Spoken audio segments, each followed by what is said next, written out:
¿Cómo están? Bienvenidos a estas entrevistas temáticas focalizadas en Chilevisión, perdón, y CNN. Y queremos conversar hoy día con un chileno que vive entre Nueva Zelanda y Hong Kong. Él es Cristian Gómez. Además, él es experto en estrategia y política tecnológica, ha representado a Nueva Zelanda incluso en convenciones donde el equipo de la delegación de Nueva Zelanda lleva a un chileno que es Cristian Gómez. Cristian, ¿cómo estás? Buen día, Fernando. Un gusto saludarte. A ver, tú has pasado entre Nueva Zelanda y Hong Kong, dos de los lugares que por lo menos parecen que tienen una situación tremendamente diferente respecto de esta pandemia. Una China, incluyendo Hong Kong, que eventualmente ha pasado por muchos problemas, y una Nueva Zelanda que es considerada uno de los mejores ejemplos de cómo contener la pandemia. ¿Qué diferencia hay entre una y otra, Cristian? Sí, excelente pregunta.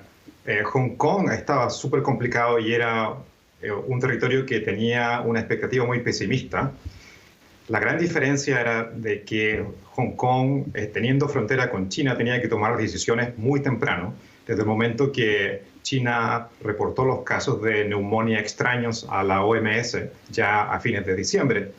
Y Hong Kong estaba muy complicado porque el tomar una decisión como cerrar la frontera con China en forma unilateral iba a crear mucha tensión política, puesto que Hong Kong y China ya estaban en tensiones políticas durante todo el 2019. Sí. Entonces, Hong Kong tuvo que tomar otro tipo de acción. Al no poder tomar acciones políticas inmediatamente, lo que pasó en Hong Kong fue que la comunidad se organizó usando las mismas herramientas tecnológicas que estaban usando durante el estallido social, redes sociales, aplicaciones móviles. Usaron ese tipo de aplicaciones para poder contrarrestar los efectos del COVID, ya sea diseminando información sobre dónde estaban los brotes de contagio, por ejemplo, cuáles eran los niveles de stock de ciertos productos esenciales, y hubo una cadena de información basada en las cadenas de información digital que la misma comunidad había formado durante el 2019, durante el estallido social, que fue algo muy particular con Hong Kong, debido a su frustración con el gobierno, pues el gobierno estaba tomando demasiado tiempo para reaccionar con el tema de cerrar la frontera. A diferencia, Nueva Zelanda empezó a actuar muy temprano, pero la implementación de las medidas fue tomada por el gobierno desde el inicio. Nueva Zelanda ya había comenzado a tomar medidas desde principios de febrero. Desde el 3 de febrero se comenzó a cerrar la frontera a pasajeros que venían desde China o que habían transitado por China. Y todavía no teníamos ningún caso de COVID hasta esa fecha. Entonces nosotros comenzamos acá en Nueva Zelanda bastante antes a poner medidas de precaución y a tomar medidas drásticas para escanear, digamos, el ambiente y la situación de pasajeros que venían llegando y pararlos en la frontera y requerir que hicieran también aislamiento.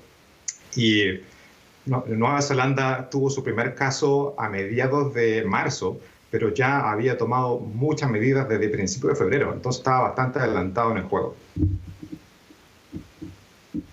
Cristian, ¿qué relación hay, porque tú la estableciste en el caso de Hong Kong, qué relación hay entre la tecnología, llamémoslo así, la tecnología disponible para los ciudadanos y las posibilidades de enfrentar y combatir al COVID?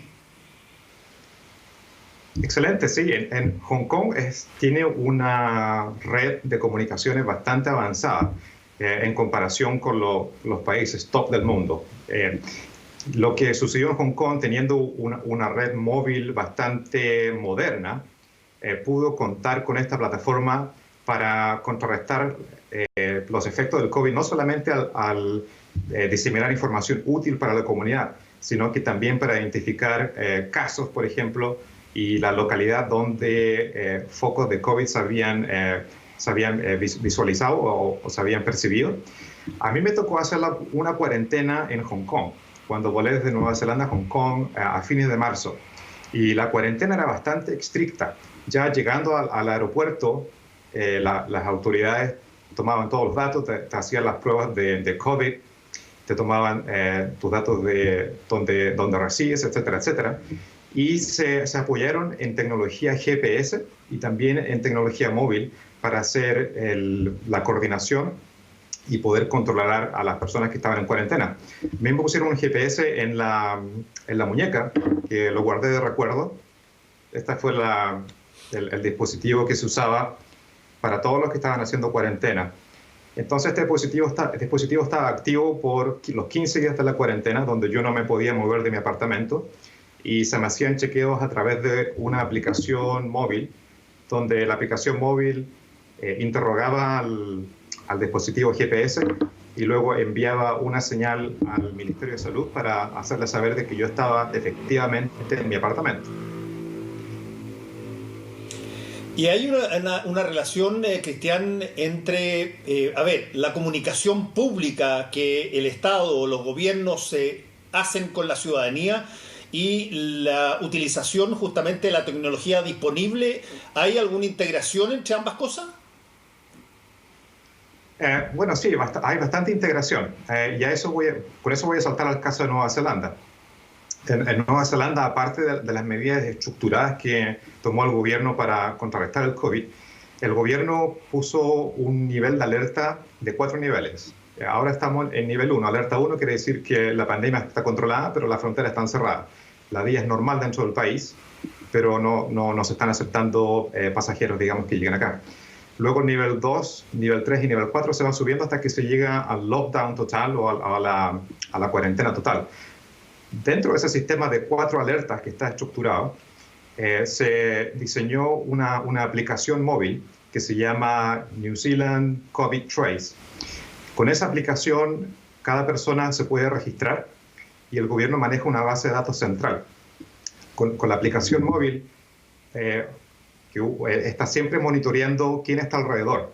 Entonces, cuando uno va a cualquier lugar, a un café, a un supermercado, o cualquier lugar, si uno se acerca donde hay registros de que hubo una persona con COVID, el sistema, la base de datos, te envía una alarma, una alerta para notificarte de que cerca de tu localidad hubo un caso de COVID hay un caso de COVID activo o hubo un caso de COVID. Entonces, la base de datos estaba compuesta de más de 400.000 puntos de referencia. Entonces era bastante completo. Y fue algo que se diseñó durante la pandemia, no antes, que ya estaba diseñado antes, sino que algo que surgió como innovación directamente del proceso de manejo, digamos, de la crisis. Pero para eso se necesitaba también bastante cooperación de la comunidad. Perdón. Sí, eso te iba a preguntar exactamente, eso que estás señalando al final. ¿Cuál es la reacción que tiene la gente? Por ejemplo, ¿no se siente de alguna manera invadida en su privacidad por el hecho de que poder ser detectada dónde está y a dónde va? No, en mi experiencia no. En mi grupo familiar todos tenemos la aplicación y voluntariamente, es una aplicación también que uno se registra en forma voluntaria.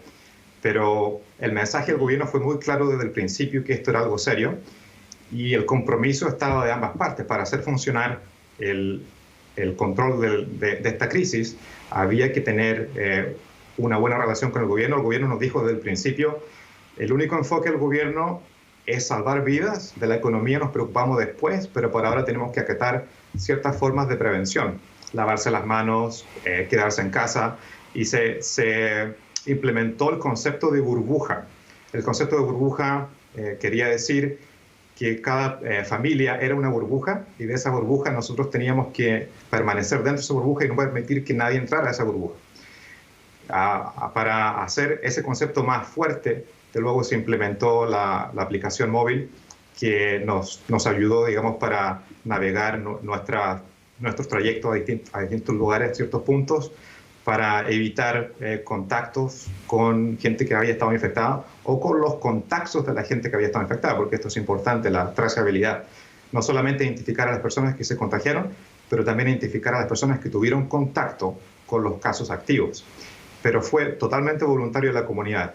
Fue un trabajo excelente, la comunidad siempre apoyó al gobierno y el gobierno siempre apoyó a la comunidad. Entonces nunca hubo ninguna pregunta sobre privacidad ni nada por el estilo. Por otra parte, la base de datos la maneja el Ministerio de Salud, no la maneja ningún organismo, digamos, de seguridad o de defensa. Es información que le pertenece a una entidad civil con datos que nosotros generamos. Por último, Cristian, ahí hay un punto bien interesante que es el tema de la credibilidad, el tema de que tú escuchas a la autoridad y, bueno, tú acatas eso. ¿Hay alguna experiencia previa en que esto sea independientemente de quién esté gobernando o es particularmente en el caso del actual primer ministro? Yo pienso que es una combinación de ambas cosas. Jacinda es una persona con mucha empatía. Es una persona a la cual, si tú te la encuentras en la calle, tú le conversas, ella te responde muy conectada con su gente. Entonces, había una buena relación ya con Jacinda. Pero Nueva Zelanda es un país con una mentalidad de comunidad muy fuerte. Entonces la cooperación, digamos, era independiente de Jacinda estando como mandataria, sino que ya hay un sistema de comunidad bastante fuerte, digamos, no existe desconfianza con el gobierno, la confianza se ha construido desde hace mucho tiempo. Entonces, independiente de quién esté en el gobierno, si es conservador o es liberal acá, ambos lados son buenos. Y hay mucha confianza en ambos lados. Bueno, ahora estamos con un gobierno del lado liberal y todo el país, digamos, está apoyando a nuestro gobierno independiente de la facción política. Aquí no hay como una división muy abrupta entre ambos lados. Ambos lados son buenos y la gente respeta ambos lados. Y se sabía de que esta pandemia venía fuerte y Nueva Zelanda estando dentro del contexto de Asia-Pacífico, con un flujo de visitantes de China, teníamos que hacer algo en forma oportuna para poder salvar vidas. No había otra forma. Cristian Gómez, experto en estrategia y política tecnológica, te quiero agradecer por este contacto con CNN y Chilevisión. Muchas gracias por toda la información que nos has dado y espero verte aquí, pues, alguna vez y poder entrevistarte aquí mismo en Chile. Que te vaya muy bien. Muchas gracias, Fernando. Suerte por Chile y que esté todo bien. Un gran abrazo.